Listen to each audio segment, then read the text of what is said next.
My exams often ask you to implement a function. So let's talk about some strategies for implementing functions. These are good strategies even if you have a computer and can test out your work, but also apply to solving exam problems on paper. Here's an example that's similar to an old midterm. Remove from n some digit, which returns all digits of non-negative n that are not digit for some non-negative digit less than 10. And what does it mean to return the digits? Well, this question originally had a longer text description which said that you should return an integer that's got all the digits of n, but without the 3's. So 231 becomes 21, and 243132, you get rid of the 2's, and you're left with only 4313, in the order that they appeared in n. And then it says kept digits equals 0, 0, while something, if something, return something else. You're welcome to pause now and try to solve this problem. It's good practice. But I'm going to move on and talk about how to approach a problem like this. First, read the description and try to understand what you're supposed to be implementing, and then look at these examples. You should ask yourself, what should remove 2313 return? And I think it should return 21, and it does, so that's good. But often you might realize you think it should do something else, and that's why you're verifying the examples, to check your understanding of the description that was given. Because understanding technical descriptions is hard, a lot of things can go wrong. We try to make them unambiguous, but at the same time, these examples are supposed to help make sure that you're implementing the function we want you to implement.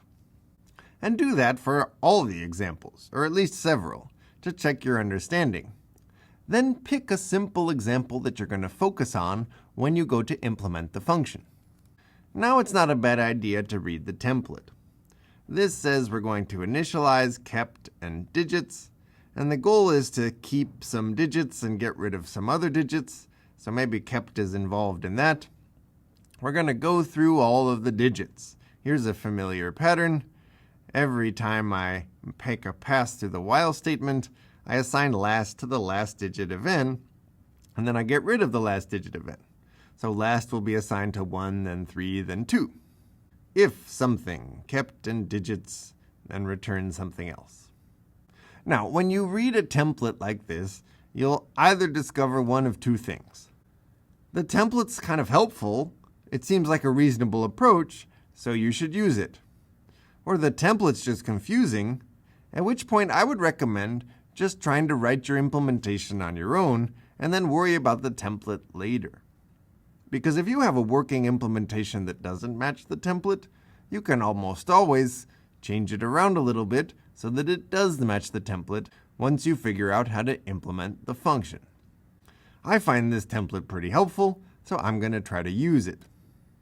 Before writing any code, I will often annotate the names with some values of a chosen example.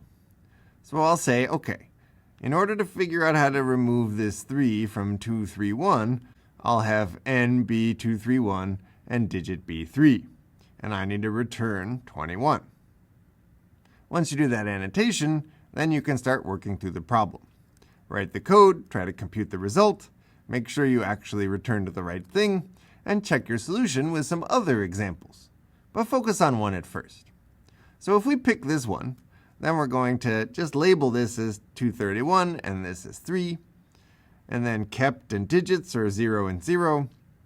While I haven't gone through all the digits of n yet. I need to go through the digits and keep the ones that are different from digit. That's my general strategy, but it's always good to keep track of where we're going, that we're going to try to return the number 21 at the end. So I'd say we should keep going as long as there are more digits of n, and I should check and see if the last digit of n, which is the one I'm looking at right now, is different from the digit that I'm supposed to be removing. Different from because I want to keep the ones that aren't 3. So 1 is last, and 1 is not 3, so I somehow want to keep 1, and then I'll keep all the digits that aren't 3, and then I'll return that. That seems like a reasonable strategy. So how do I set kept to be all the digits that aren't 3? Well, I have to handle one digit at a time. Maybe I'll add it to kept. That seems reasonable. Let's see what happens. So 2, 31, and 3 come in. Now n is bound to 23, last is bound to 1, 1 is not 3, so now kept isn't 0 anymore, it's 1. And then I go through again, skip the 3, go through again, and the 2, which is bound to last, is added to the 1, which is bound to kept. And I'm supposed to get 21, but I didn't. I added 2 and 1 together and I got 3. Okay, so this is wrong. Something's wrong because I need to take the 2 and the 1 and make 21 instead of 3. So what if I multiply kept by 10? Well, go through the example to see if it's right. In this example, kept was 0, last was 1. So we'd get kept equals 1. Then in the next iteration, 3, we skip. The next iteration, kept is still 1, last is 2. This would compute 12. 12 is not 21. That's backwards. So this is not right. But working through an example lets you try. What if I multiply last by 10? Well, let's see if it works. The first time through, kept is 0, last is 1, so kept is now 10. And then we go through again, we skip the 3, last is now 2, kept is 10, and this gives us 10 plus 20 is 30.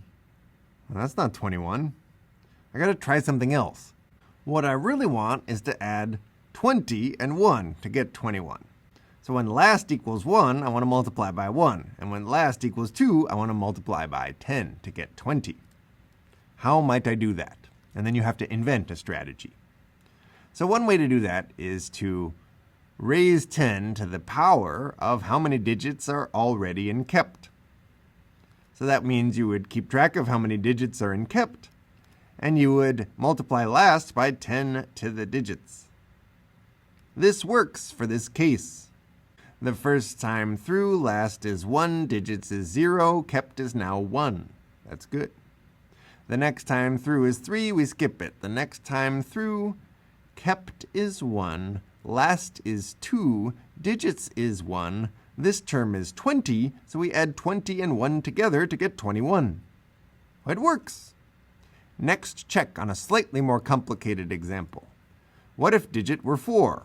Then we'd want 231. We'd want it by getting 1 plus 30 plus 200, where we're not skipping the 3 anymore. Does it do it? Well, sure. First comes in 1 times 1, and then 3 times 10, and then 2 times 100 gives me 231. Now, there was a moment of creation that got us to this point. We had to think about a strategy for building up a sequence of digits by multiplying in some powers of 10. And all of these problems have some element of invention in them, but if you start with a reasonable structure, then you're just playing around with a couple of lines that do all the work, and that you can just think through examples in order to solve it. Now once you solve it, make sure you're returning the right kind of thing. Kept really is 20 or 231.